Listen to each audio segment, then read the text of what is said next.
welcome to Knitting in My Garden. See, I don't know how long I'll keep this going, but the other day there we go. You get to see the weeds, but you also get to see the dog when he's running back and forth on the path, which, you know, is definitely a bonus. And so I sat down and I started recording what I thought was going to be a short video, but it ended up being a long talky talk. And it reminded me that years ago, back before podcasts were cool, I had a podcast where basically we'd walk in with a plan and talk about, you know, we'd have a plan of like 10 things. It was called Barely Bodacious. And we ran for about 10 episodes, and then I had to go back to work because it was when I broke my leg. And I thoroughly enjoyed it. We'd make a podcast list of 10 topics to talk about in that episode, and then what we'd end up doing is talk about maybe 2 of them, or going completely off book. It was such a good time, and I have such great fond memories of it. And then today I just sat down and I thought, right, that's actually what I feel like doing. I feel like recording a podcast. So we're going to have this Knitting in My Garden podcast. It's clearly going to be weather dependent, and whether or not I can find the time, really. But I do tend to sit and knit a lot, and at the moment I'm sitting and knitting alone. And I don't know about other people, but sitting and knitting alone isn't necessarily a lot of fun. So I figured, if I'm sitting there listening to other people knit and crochet, maybe you want to be sitting there listening to people knitting and crochet as well. So I'll tell you what it is that I've got out to be working on and why I'm working on it before I get started. This is just going to be a giant mess of yarn at the start. Yeah, we'll put that there. So the first thing that I've got that I've been working on is the Hobie après ski mal. So you could do it in knit or you can do it in crochet. Now this increasing row here, it's got the holes. I followed the instructions. I wish I didn't. I nearly changed my mind and did it another way. It's tempting to just undo it and fix it, but maybe I'm just going to call it a design feature and be done with it. I finished the first sleeve. I don't really like it. It's not finished, obviously, because what worries me in the picture is that the sleeve sits there, and I don't do 3/4 length sleeves, so I'm hoping there's enough yarn to make it full length.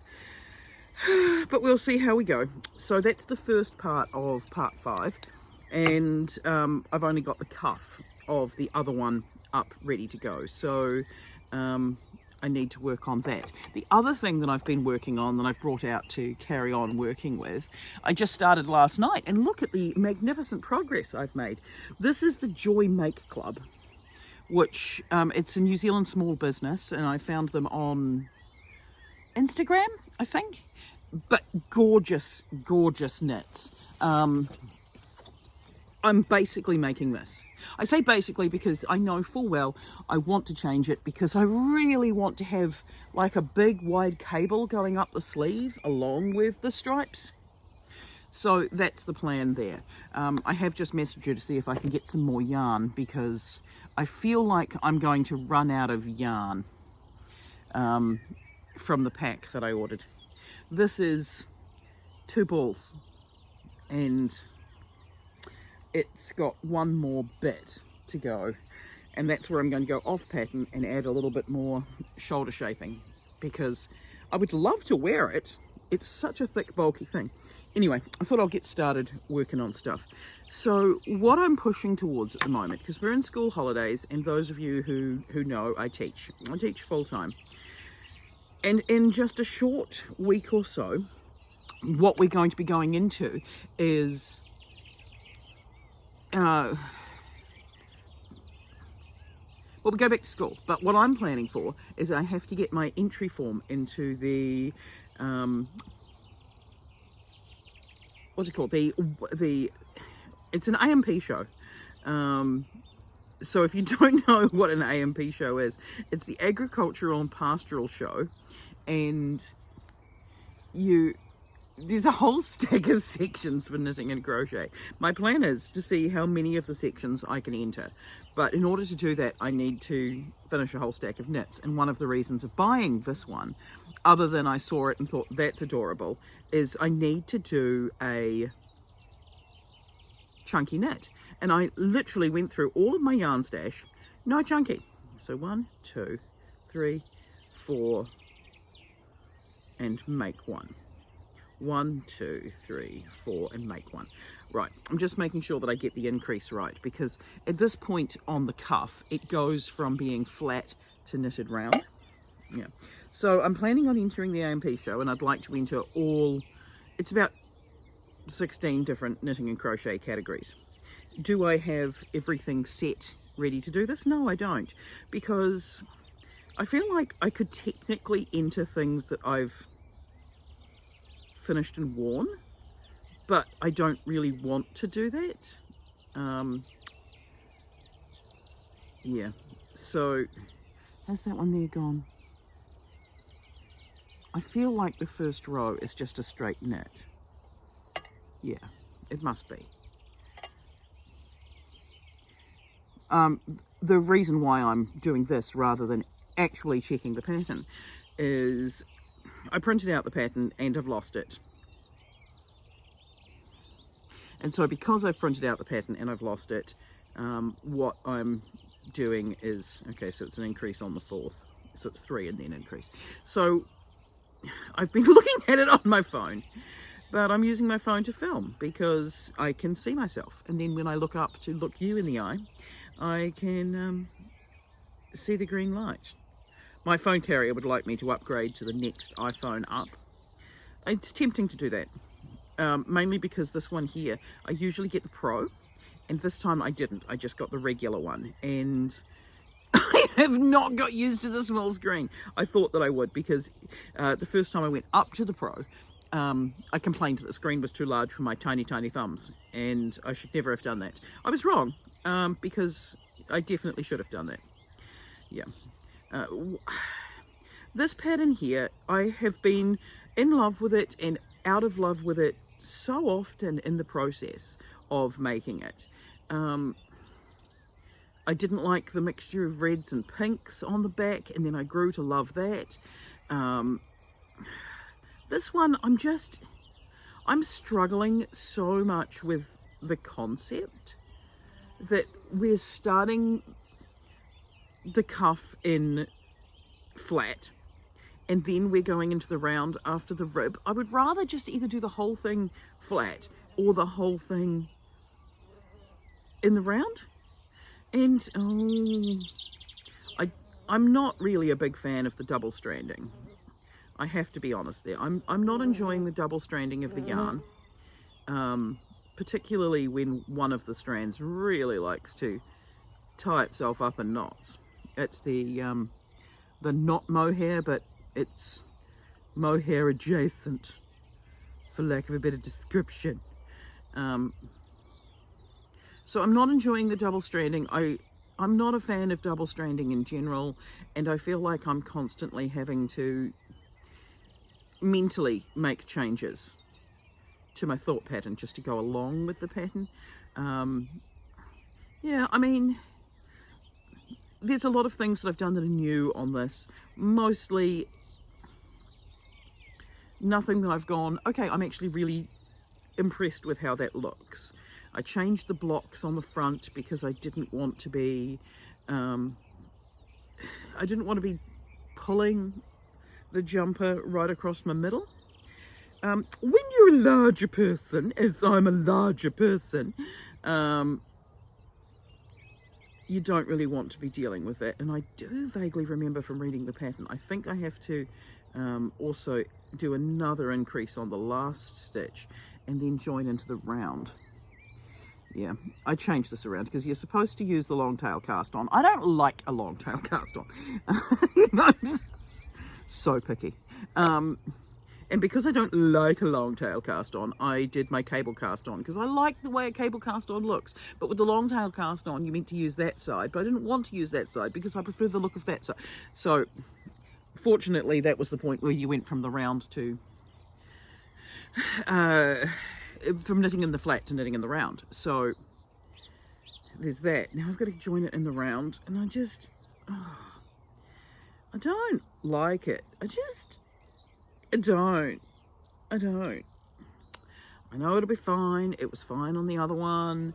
I did change after 10 rows of moss stitch to the larger needles because I didn't want it to suddenly be like a tight sleeve and then a big increase, because I'm used to having the increases gradual on a sleeve rather than, you know, coming up all the time. Right, okay, I can't do my usual way of joining in the round here, so we're just going to have to holus bolus it, and off we go, and hope that I don't tangle all of these around. Now the wind is starting to get up. Anyway, we've got the chickens fed this morning, we've got the dog fed, we've got the sheep are fed. The sheep are about to go down to 1 feed a day, poor things. So this is their last day of 2 feeds a day. I say poor things, but to be honest, do I have time in my life to bottle feed sheep twice a day, work full time, make 16 projects for a knitting competition that no one asked me to do, and all the other things? Like, it's a busy season at work. By the time we get to November, at least work will get a little less busy.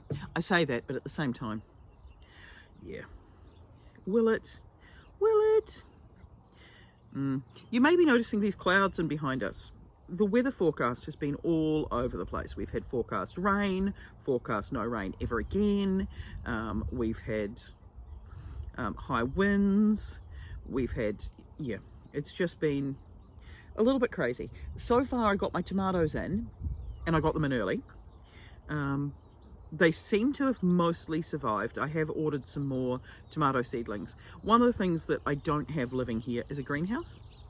The last 2 properties I've been on, I've built a greenhouse. And the first one, I built a very cheap greenhouse, and the second one, built a very expensive greenhouse. And here we're starting absolutely from scratch. That it's an empty bare paddock. Well, it's not anymore, but yeah, the greenhouse is a long way down the line. It's it's on about stage 4 of the development process, or maybe it's stage 5. We're still on stage 1. So hopefully there'll be some good news in the realms of that coming up shortly. I would really like some good news. We're hoping to build a house on the property, and that would be absolutely ideal, but the hoops to jump through are absolutely mammoth at this point, and I'm finding it hard not to be despondent. I'm trying to be positive. I'm trying to just realize that I've got a really good, happy life, and we can carry on living tiny. It's not the end of the world. I mean, obviously, I say it's not the end of the world to live tiny, and I'm making 16 different knitting projects, not including the regular ones I've got on the go. I say regular ones as though anything I do in life is regular. The other ones that I've got on the go, well, I've got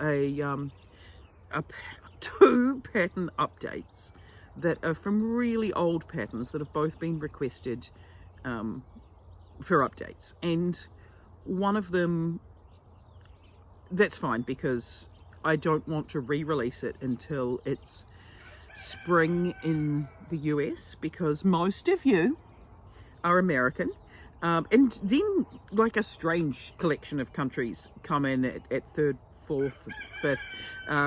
I can't remember the exact order, but hello India, hello, what was the other one that was up there the other day when I last checked? Italy. I don't have the best English. I'm a Kiwi, so I'm from New Zealand. This is my New Zealand backyard.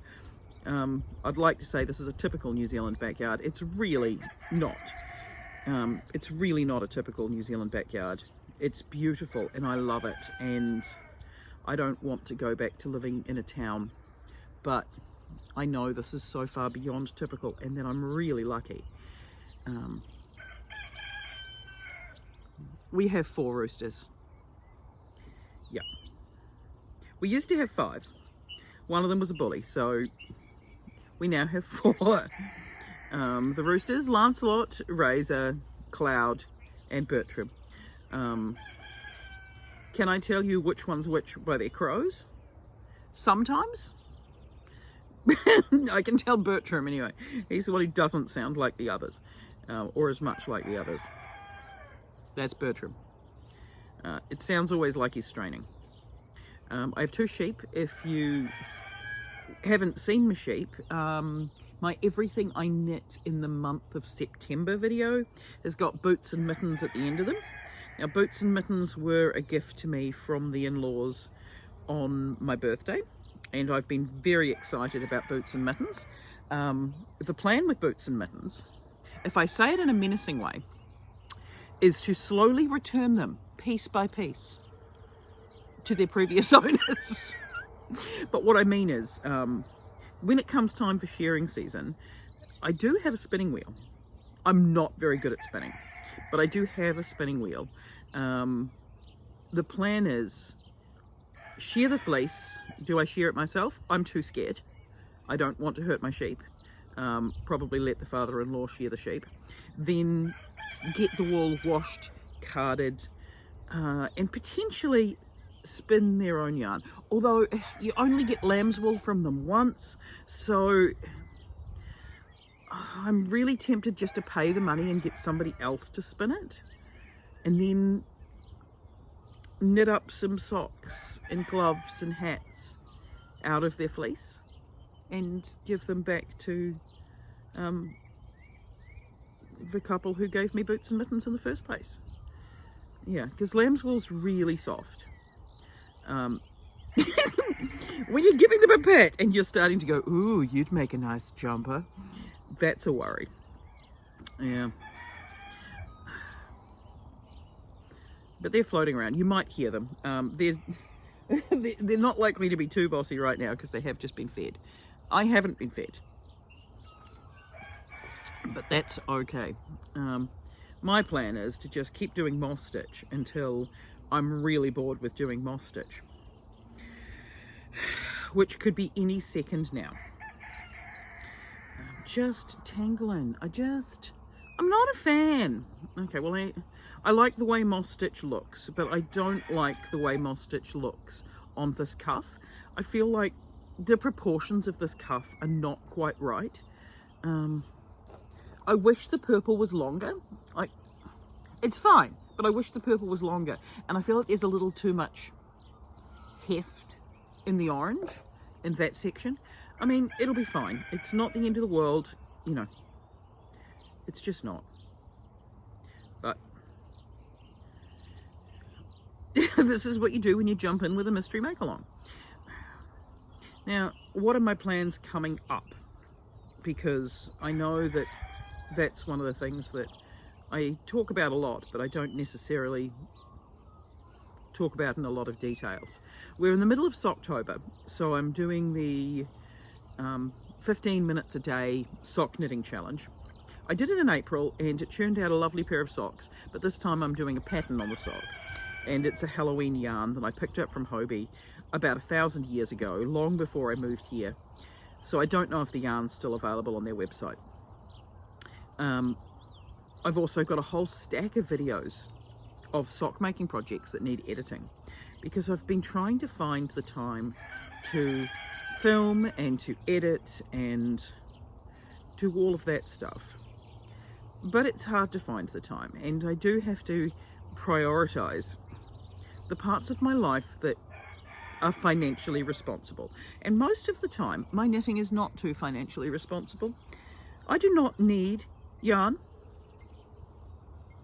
I say this, but then, like, already in this podcast, I've talked about the fact that I didn't have the right size yarn to do a chunky knit yarn project, so I had to buy yarn there.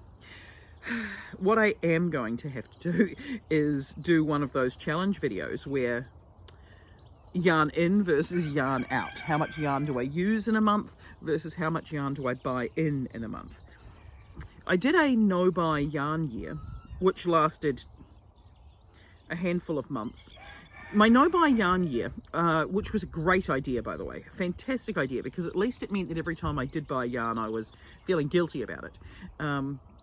But my caveat for myself there was that I was not going to stop myself from buying baby yarn, because I don't technically keep a large stack of baby yarn in my stash. And there's a couple of reasons for that. One, of course, baby yarn, it's going on babies, so the longer it sits around, the greater chance it's got of either picking up dust or mothballs or, you know, heaven forfend, mold or mildew. Honestly, those roosters, they're just nuts. Every time they find food, they signal the others. Every time one of the chickens is laying an egg, and we've got 20 chickens. 20 chickens? I think the 20 includes the roosters. They jump in with an encouraging word or two, which is very cute, and I do love the roosters, but they are particularly noisy first thing in the morning and later on in the evening, ironically. I enjoy it though. I do. I didn't think I would enjoy having roosters, but I do. My granddad always had a rooster, and his rooster didn't like me. He also had a goat named Pierre. Pierre also didn't like me. I had a friend with horses who I loved those horses just so much, and one of them used to constantly try to take a bite out of me. So I don't know what it is with me and animals that I love that just hate me. So I'm in awe with the fact that Boots and Mittens follow me around the paddock, which is most adorable.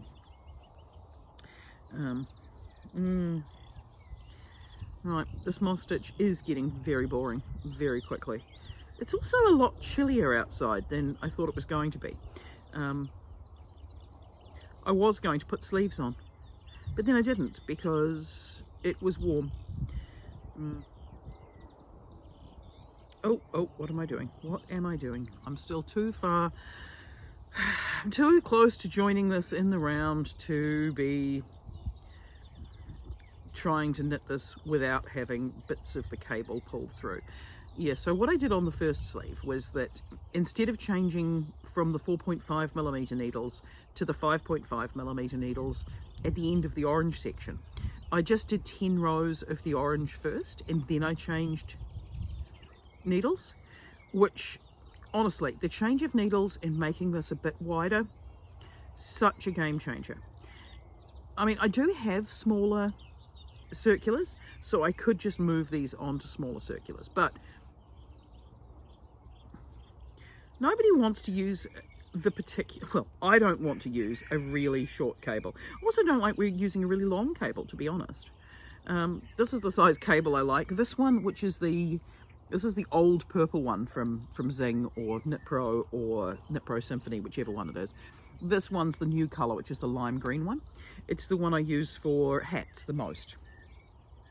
And then I like using the lime green one, and I like using the orange one, which I think the orange one is the next size up.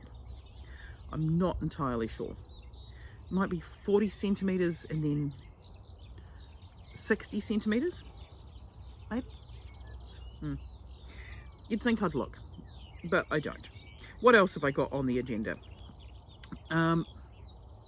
I've got my pattern updates. I did also recently go to Masterton, which is a close town from here, and I found this gorgeous yarn shop. Like, it was called Yvonne's Children's Wear and Yarn. Never been there before in my life. It's clearly been there my entire life because it's such an old school shop, and it's filled with yarn, just absolutely filled to the brim. And I walked in there and I had been looking for plush brown yarn because I really want to make the giant penguin. You know, the baby penguin that was going viral on TikTok, and he's a big fluffy boy. So I do want to make Mooding the hippo. I've seen quite a few people releasing crochet patterns for that, and I thought, right, I do have a niece that keeps asking me for a hippo.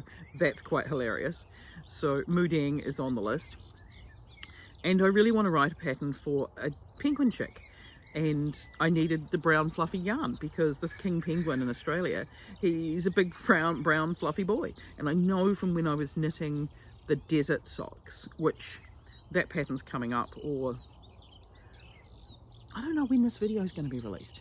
I have no concept of a schedule for the video that I'm currently recording, or the one I recorded the other day. The one I recorded the other day, or which we're going to call episode 1 of Knit With Me in the Garden, is just me untangling yarn and sorting out my whips.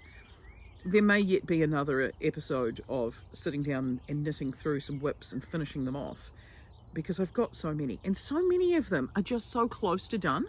Like, one of them was a sock that I just had to do the Kitchener bind off for. I've now done the Kitchener bind off for it. I did it while I was waiting for my breakfast to cook one day. So it was not like it took too long at all. Now, I do not knit the continental way. I still knit the English way because that's how I learned. I do struggle with circulation. I have an autoimmune condition. So I've tried to learn continental knitting, but I find that I'm so set in my ways with the English knitting, and it's just the little fine movements, that almost the English one, where it's makes a lot more sense for me. Then, and I've been doing it since I was really young. I mean, a lot of people already know this story, but my sister's a couple of years younger than me, and when she was born, my dad was really sick, and then my sister was also quite sick as a baby. Mum was really sick when she gave birth. My sister was a large baby, my mother was a small woman, and I would have been about 2, 3, somewhere around that time when she was born. And then when Dad was super sick, I must have been about 3 going on 4, and my sister was still, you know, challenging, and was one of those 2-year-olds that was challenging. And my mother decided that the easiest thing to do with me was to just teach me to knit, which, honestly, all power to that woman, because she changed my life in so many different ways. I mean, she said she just wanted to know that one of the people in the house was just quiet and sitting down and minding their own business. So she would sit me down in front of Days of Our Lives, which I don't know if Days of Our Lives still exists. It probably does. It was a soap opera. And she would hand me some knitting and show me how to do it, and then essentially ignore me. I can vaguely remember knitting my first, let's call it a scarf, where it was going up and down in stitch count so much it wasn't funny.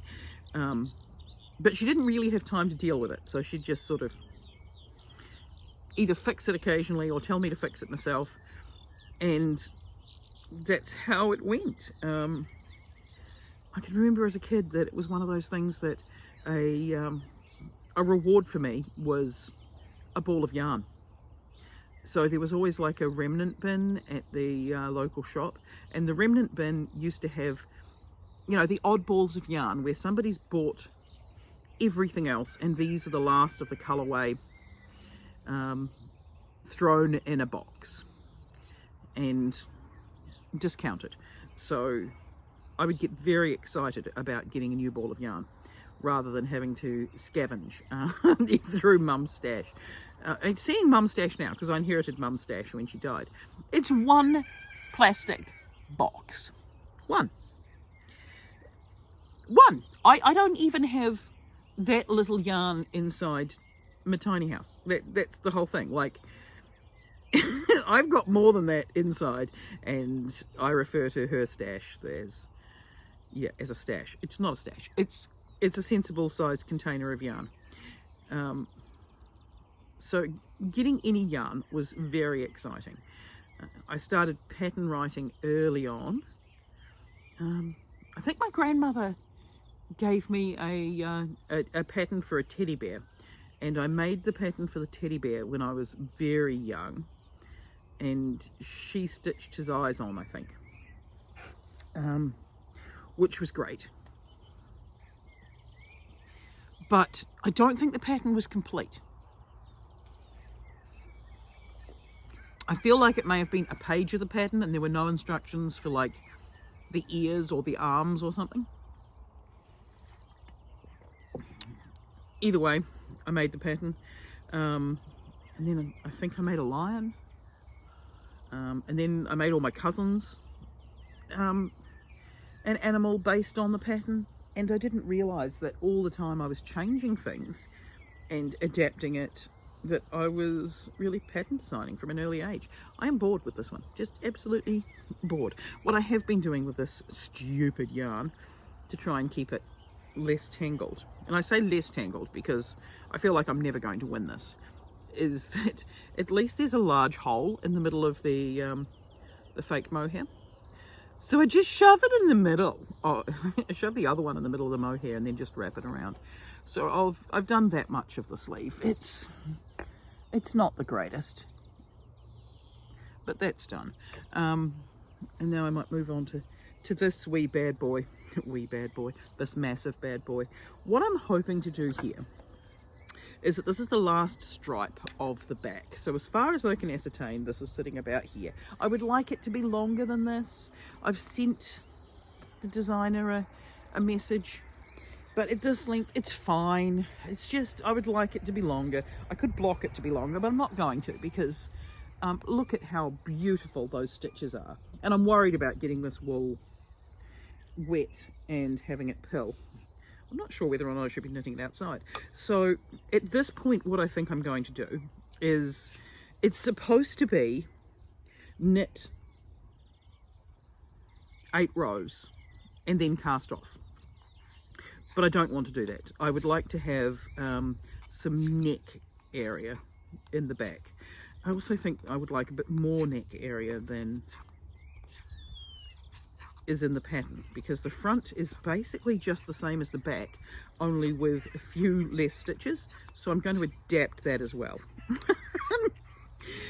This is what happens every time I'm knitting a project. This is the first time I've used 15mm needles, I think. I've done a chunky knit project before. I did make one, I might link it below, which was a blanket from Wool and the Gang. It was a large cable blanket.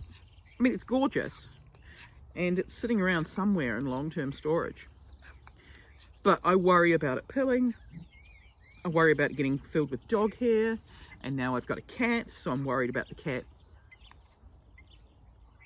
putting the claws in, because cats are like that.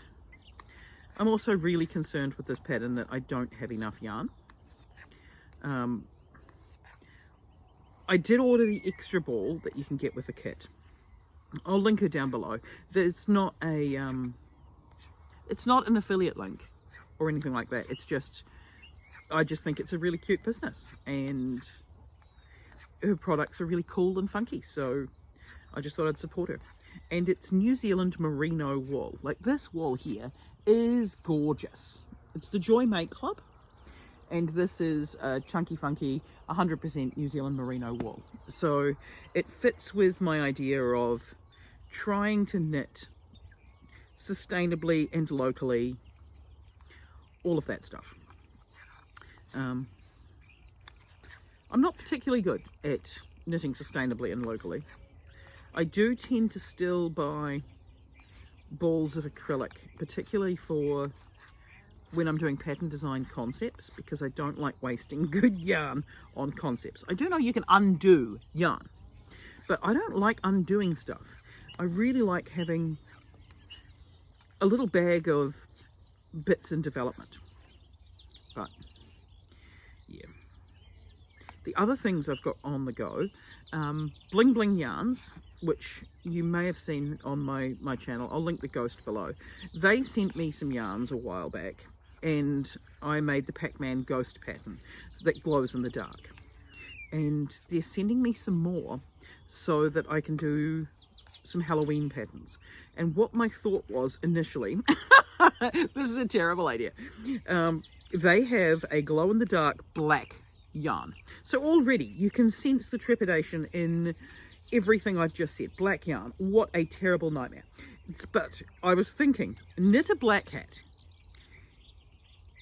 Knit a black bat in the glow-in-the-dark yarn in the black hat. I mean, you can see where I'm going with this, so that during the day, it's just a black hat. At night, however, it becomes a glow-in-the-dark bat. The problem with it, of course, is that you can't see the stitches very easily on black yarn in the first place, and then secondly, you can't see what you're doing to count your stitches to be able to swap between the black yarn and the glow-in-the-dark black yarn.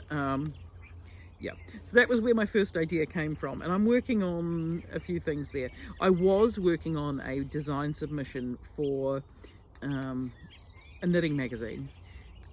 I don't know whether or not I'm going to have time to complete it, let alone if it was accepted, the amount of grading that I would have to do by January. But it was a chunky knit cable jumper. Although I'm knitting this up here with this yarn thinking I could make it a super chunky knit cable jumper, and that would be gorge. It would be fun to knit. It would be so fun to knit, because this comes together quite quickly, but it does go through a lot of yarn. So what I'm thinking at this point is I will do I do 2 more rows? I think I'll do 2 more rows, because the stripe is 8 rows, and so I'll do 4 rows in the pink, which I will get maybe 1 row of what's left in this ball, and then I'll have to crank out the second ball of pink, which will have me concerned. I feel like I've got 8 balls of yarn, or is it 9 balls of yarn? What if it's 7 balls of yarn? I mean, I'm concerned about yarn. I mean, this is the largest part of the pattern, so I shouldn't be that concerned, but I am. I'm a worrywart. I've been also working on Crochet by Kitten Girl's Ivysaur pattern, and with that, rather than just ordering massive amounts of yarn, I just did as was said on the tin, for lack of a better description. And her pattern, which is a free pattern, I'll link it down below, it says that it wants 2 balls of the blue, 2 balls of the pink, and 2 balls of the green. And she recommended 2 yarns, and one of them was the Hobie Honey Bunny. I like Hobie Honey Bunny, and as far as plush yarns go, it's the one I like most. However, did I win Yarn Chicken? I don't know. I think I won Yarn Chicken. I got down to the 6, the last row. You know when you go from 12 down to 6 and it's all just decreases? I managed to do 2 decreases in that whole row, and then hopefully I've got enough yarn on the body to sew the head to the body, and I think that that hole should be covered by the neck, so I'm not so worried about it. But yeah, that was a stressful game of Yarn Chicken. I was more concerned for a while there that I was not going to get anywhere near close enough, as this thing just keeps growing wider and wider, and it got up to like 90 stitches in a round, and I'm thinking, ah. Fortunately, Hobie's Honey Bunny is, it's like a really long yarn. When I had my first balls of it, I made the Henry the Puppy, I think it's called, or is it Harry the Puppy? Either way, it's a puppy, and I do need to have a look closer at the pattern, because this must be for the cuffs. There are a set of 12mm. Honestly, this pack, it came with, it was only $10 to add the needles to the pack, and it came with the 15mm, the 12mm, and then this is a 15mm circular for doing around the arms. And I think that's bloody good value. Pardon my language. Also, it came with the giant hook. I think there's an unboxing. I can't remember whether or not the unboxing of the yarn is going to be a separate video to making the cardigan. If I was sensible, it would be a separate video. But I know I bought a kit from Crochet Society, and I have not released it as a yarn unboxing because I figured I will do the projects first. I haven't finished the projects. Because this got in the way. Does anyone else struggle to find the center, to pull the center out? I mean, I could just use it from the outside. It uses up quickly enough. Oh, I found the center. I found the center. I found the center. Woo! Recently, my supermarket's been doing one of those promotions where you buy, every time you spend a certain amount, you get a sticker. You put the sticker on a piece of paper, and once you get enough stickers on the piece of paper, you get a freebie. And the freebies are KitchenAid baking dishes. So, good times. When I got the really big dish, which keeps selling out around the country, I believe, I insisted that the checkout ladies, woohoo! I feel like I'm pulling this the wrong way. Maybe I'll just pull it through the other way. No, just you got it out this side. It's coming through. Stick with it. It's got... I don't want to put too much pressure on it because it's not plied. And I prefer a yarn that's plied because I feel like there's a little bit more strength and stability. Whereas I feel like if I pulled this too hard, I could snap it, and I don't want to. I've pulled it pretty hard so far, and I haven't snapped it. So I should stop worrying about it. I know when I was working with the banana yarn, I was worried about snapping that. And it was more the twisting that snapped it rather than me pulling. So there we go. I think that's the bit that's tangled. Yeah, that feels a bit better.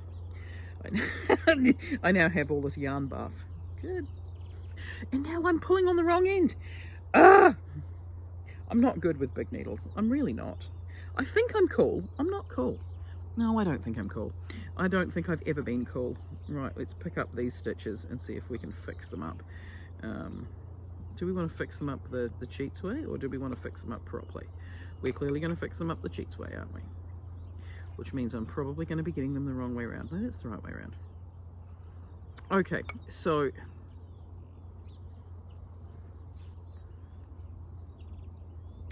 what does that leave to talk about? Let's face it, I can talk bollocks about anything for quite some time. I feel like if I just do a couple of stitches, do I want a knot in the middle? Oh, I don't know how much. The problem is that I don't want to waste any of the yarn by having like a long yarn tail, because it's feeling scarce. I'd feel better if I get the response to say, yes, you can buy more of this yarn. But I know from following the Joy Make Club on Instagram that she's on holiday. So if she doesn't check her emails, that's fine. I'm fine with that. I'm on holiday, she's on holiday, everybody's having a good time on holiday. Yeah. My sister's on holiday, actually. She's gone down to Nelson at the moment. So hopefully she's having a good time. So my plans for the rest of the day is that when I've finished working on this, well, when I say finished working on this, I mean finished working on this for the moment, I will have breakfast, because we're still before breakfast. I've had a change of medication and it's really knocking me more than I thought it would. Like it's taking away my appetite. I still sit down and eat. I just don't feel like anything that I'm eating, which is disappointing. However, one of the things I've done to try and counteract it is we bought this massive can of sweet corn. I have just planted corn, so we bought this massive can of sweet corn, and it's like 3 kilos of sweet corn. It was like $5 for 3 kilos of sweet corn. Like it's doomsday levels of sweet corn. So the last time we bought one of these, we got to the middle of summer, I got bored, and I said, right, I declare it corn fritter week. And every evening meal for a week, we had corn fritters. And I just made them different flavours. Oh, the birdies. Is it swallows? Yeah, it's swallows. Oh, and the ducks are down on the pond doing their duck thing. So I declared it corn fritter week, and we had corn fritters. And then I said, we're going to do it again. So this week is corn fritter week. Last night it was Mexican spiced corn fritters, which, I mean, it's a very loose term calling it Mexican spiced, because there are plenty of things that you have to leave out of a corn fritter when you've got a series of picky eaters, and I don't eat meat, so splitting the batter into a vegetarian one and one for meat eaters, that was part of it as well. So there's corn fritter wheat. I'm also tempted to make some muffins. I do need to look around and see where the muffin tins are in case we've put the muffin tins into long-term storage, or whether they're still sitting in the kitchen. Let's see. See, what I really don't want is my jumper to hit my fat belly and make it like a pink line that says, I'm fat. I mean, to be fair, it is a pastel green and pink jumper in stripes that are horizontal, that are going to scream, I'm fat. That's okay. It's not like I'm not happy in myself or any of that stuff. Right, let's see if we can work this out. I just know that I have never been fatter in my life. I slipped a disc in my back, and I would not have thought that it would have made so much of a difference to my life. But I had been running for the first time in my life for about 2 years. And then I slipped this disc and was told by my osteopath under no uncertain terms that I was not allowed to go running anymore. And so I didn't. And I enjoyed not running. And I still enjoy not running. But I am now fat. So that's 11. So that's 15. So what do we say over here? So that's 15. I'm wondering how much of a neck gap I want to leave. I do know that the more appropriate method of doing this is to, because there's going to be a band as well, is to do some actual calculations and some maths. 2, 4, 6, 8, 10, 2, 4, 6, 8, 10. So if I leave a gap of 20 in the neck, and I think, is there 46 stitches on my needles? So that's 5, 10, there's 11 on that side. So 5, 10, 15, 20, 25, 30, 35, 37. So there's 48 stitches on my needles, is that correct? I could have just checked the pattern in the first place because it's not like I don't have it sitting right here. Yeah. So if I want 20 for the neck, and I've got 48 stitches, that leaves 28. So 14 for the sides. Is that going to feel about right? So I'm going to count this again. 5, that's 11, 12, 13, 14. Does that feel like enough over there to then have a gap? I think so. We'll go 14. And then with the fronts, I'll get down to 14. And then I'm going to, I would normally slip the stitch. I'm not going to. I haven't been slipping the stitch. I normally slip the first stitch on the sides just to keep it neater. But I've found that anytime you're sewing things up, if you slip the stitch, you actually kind of want that knobbly edge that happens when you don't slip the stitch in order to have something to stitch into. Right, the other things I've got on the plans, I do have, well, other than a lot of videos that need editing, I do have a whole stack of knitting patterns. I keep buying these knitting patterns, and I really want to try tapestry crochet. I've got a knitting, I'd like to say it's a pattern book, but it's not a pattern book. It's a book of knitting motifs, for lack of a better description. It's if you know Pacific Knit Co and Jamie Lomax, these are doodle, what did she call them, doodle charts. They're basically a series of motifs that you can use to make interesting pictured color work. I have bought So many of hers, it's not funny. Like, it's really not funny how many I've bought. And have I used them all? No, but I've made plans for them all. So, if I've made plans, that's definitely something. I should have cast that off, shouldn't I? No, I think I can cast it off before I do the next bit. That would make sense. I can do that. Okay, so 2, 4, 6, 8, 10. Just making sure I'm not going too far. 11, 12, 5, 10, 14. Right. That's the little knobbly bit I'm talking about. So if I do purl this back, and then I'm going to cast it off knitwise, I think. I feel like a crochet cast off would have been a sensible idea here because I'm worried about my yarn usage. If she gets back to me and says I can have more yarn, I'll just undo it and make it longer. Until then, I will stick with the pattern because I can't say I'm going to stick with the pattern when I've just changed the pattern. I've completely changed the pattern. I've absolutely changed the pattern. So I'm really sorry to anybody if I buy your pattern. I can't guarantee I'm going to follow it step by step. I am probably going to change and adjust something, but that's okay. If you use any of my patterns, by all means, change and adjust what you will. I talk about the fact that there are no crochet police, because everybody has a different way of doing things, and that's